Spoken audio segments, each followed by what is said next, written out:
بسم اللہ الرحمن الرحیم۔ السلام علیکم دوستو۔ حضرت محمد صلی اللہ علیہ وآلہ وسلم کے جسم مبارک کو چرانے کی کوشش اور اس کا ناکام ہونا ایک تاریخی حقیقت۔ جب ہم سیرت النبی صلی اللہ علیہ وآلہ وسلم کا مطالبہ کرتے ہیں تو ہمیں معلوم ہوتا ہے کہ رسول اللہ صلی اللہ علیہ وآلہ وسلم کی زندگی کا ہر پہلو معجزات، قربانی اور الہی کی فضل سے بھرا ہوا ہے، مگر آپ صلی اللہ علیہ وآلہ وسلم کی وصال کے بعد اللہ تعالیٰ نے آپ کی جسم مبارک کی حفاظت کا بندوبست کیا۔ اس واقعے کی تفصیل تاریخ کے کتابوں میں محفوظ ہے اور اسے سن کر ایمان تازہ ہو جاتا ہے۔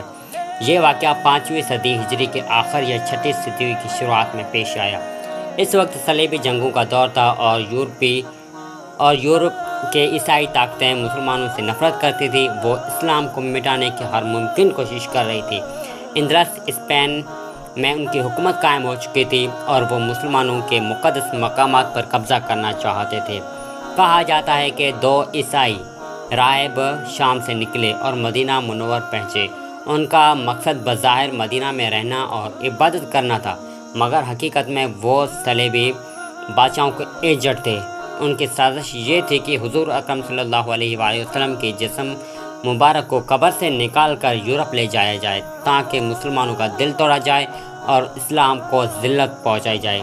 یہ دونوں عیسائی راہب مدینہ مقیم ہو گئے۔ انہوں نے وہاں عام مسلمانوں کی طرح عبادت کرنا شروع کی اور کچھ ہی عرصے میں مقامی لوگوں کا اعتماد حاصل کر لیا۔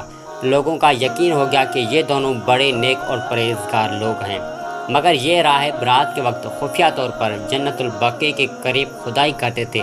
ان کا منصوبہ یہ تھا کہ حضور اکرم صلی اللہ علیہ وآلہ وسلم کی قبر مبارک کے نیچے سرنگ کھود کر پہنچا جائے تاکہ کسی کو شک نہ ہو۔ اس وقت دمشق اور حلب کے مسلمان علاقوں کا حکمران سلطان نور الدین زنگی تھا۔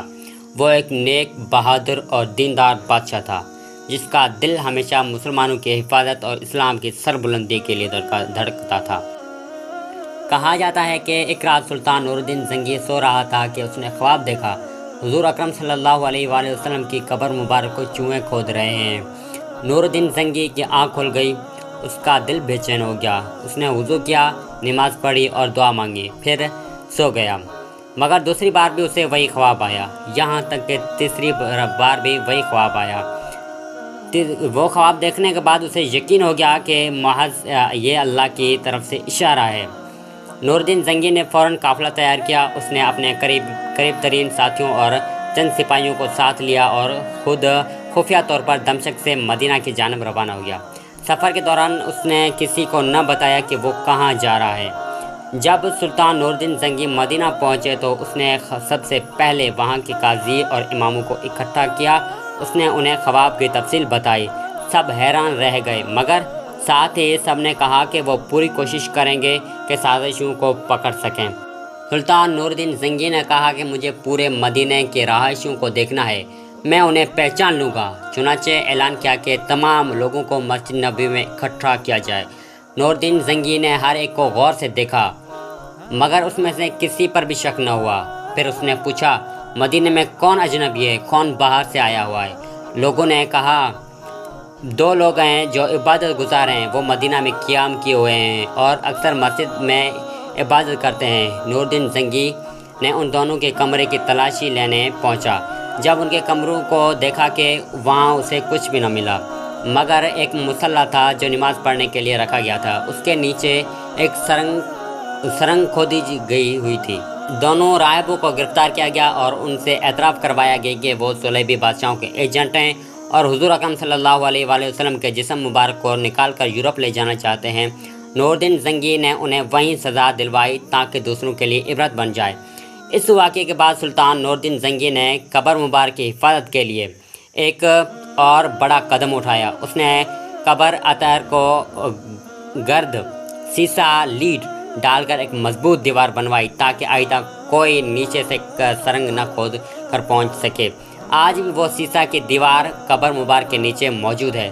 نور الدین زنگی کی محبت اور غیرت۔ یہ واقعہ ہمیں یہ سکھاتا ہے کہ ہمارا اسلام میں رسول اللہ صلی اللہ علیہ وآلہ وسلم کی کس طرح محبت اور غیرت تھی۔ سلطان نور الدین زنگی ایک حکمران تھے، اس کے پاس ہزاروں ذمہ داریاں تھیں، مگر جب حضور اکرم صلی اللہ علیہ وآلہ وسلم کی عزت کا سوال آیا تو وہ خود خفیہ طور پر سفر کر کے مدینہ پہنچا، بغیر وقت ضائع کیے سازش کو ناکام بنائے اور حفاظت کا بندوبست کیا۔ اللہ تعالیٰ نے اسے اس دنیا میں عزت دی اور آخرت میں بھی اسے حضور اکرم صلی اللہ علیہ وآلہ وسلم کی شفاعت نصیب کرے انشاءاللہ۔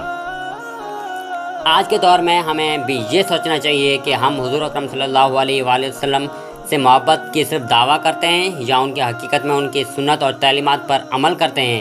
کیا ہم اپنی زندگیاں ان کے نقش قدم پر چلاتے ہیں؟ کیا ہم اپنی ذمہ داریاں سمجھتے ہیں کہ حضور اکرم صلی اللہ علیہ وآلہ وسلم کی زندگی، حضور اکرم صلی اللہ علیہ وآلہ وسلم کی عزت اور اسلام کی حرمت کی حفاظت کریں؟ یہ واقعہ ہمیں یاد دلاتا ہے کہ حضور اکرم صلی اللہ علیہ وآلہ وسلم کی ذات مبارک اللہ تعالیٰ کی خاص تحفظ میں ہے۔ اللہ تعالیٰ نے ہمیشہ ایسے افراد پیدا کیے ہیں جو اس کا تحفظ کا ذریعہ بنتے ہیں۔ نور الدین زنگی جیسے لوگوں کی مثالیں ہمیں حوصلہ دیتی ہیں کہ اگر ہم میں ایمان، محبت اور قربانی کا جذبہ ہو تو اللہ تعالیٰ ہماری مدد فرماتا ہے۔ ملتے ہیں ایک نئی ویڈیو کے ساتھ، تب تک اپنا خیال رکھیے گا۔ اللہ حافظ۔